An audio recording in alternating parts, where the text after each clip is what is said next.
Bernard de la Villardière accuse TPMP et Cyril Hanouna de lui avoir tendu un traquenard mûrement préparé. Dans une tribune publiée sur le site du Figaro, Bernard de la Villardière est revenu sur le clash qu'il a opposé le 27 février dernier au chroniqueur de TPMP sur C8, alors qu'il était invité de l'émission, voir vidéo ci-dessous. Porter le voile, c'est une régression, car le fait de porter le voile, c'est dire que la femme est impure. C'est l'idéologie de Boko Haram, avait-il jugé. Des propos qui avaient alors mis le feu aux poudres sur Twitter, certains internautes prenant la défense de Bernard de la Villardière, tandis que d'autres n'ont pas hésité à le prendre à partie. Pour le journaliste, l'invitation de l'équipe de TPMP était un traquenard mûrement préparé. Je sais pourtant que, comme le catoblait pas, la société médiatique dévore ses propres membres pour satisfaire son goût du spectacle et nourrir le buzz, explique-t-il en rappelant qu'il était venu pour promouvoir le documentaire sur les forces françaises en Guyane, diffusé après le talk-show de C8. Bernard de la Villardière continue en expliquant être tombé de haut en découvrant que des chroniqueurs presque unanimes vont offrir un florilège des méthodes de diabolisation et d'instrumentalisation qui permettent à une certaine caste de disqualifier toute opinion différente de la leur. Ma naïveté est heureusement contrebalancée par ma petite expérience de la comédie télévisuelle.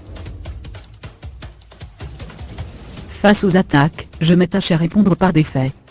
Je parle fort pour tenter de couvrir les bruits de la meute et les huées d'un public aux ordres d'un chauffeur de salle.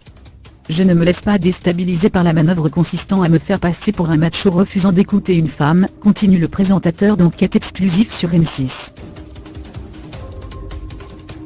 Concernant Touche pas à mon poste, Bernard de la Villardière confie qu'il ne regarde jamais le talk-show de Monsieur Hanouna, et avoir découvert que les chroniqueurs avaient été interrogés pour savoir si doit-elle virer Bernard de la Villardière.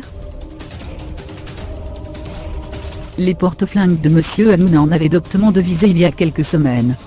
La réponse est évidemment induite dans la question, ajoute-t-il en indiquant avoir reçu un grand nombre de messages de soutien émanant de ses confrères après son passage dans l'émission, et que le buzz a d'ailleurs été si négatif pour l'image de l'émission que C8 a supprimé le replay. Avant de terminer sa longue tribune, les Français, et notamment les Français musulmans, sont de moins en moins dupes de ces manipulations. Celles-ci reçoivent hélas le soutien constant de Monsieur Hanouna et de sa camarilla.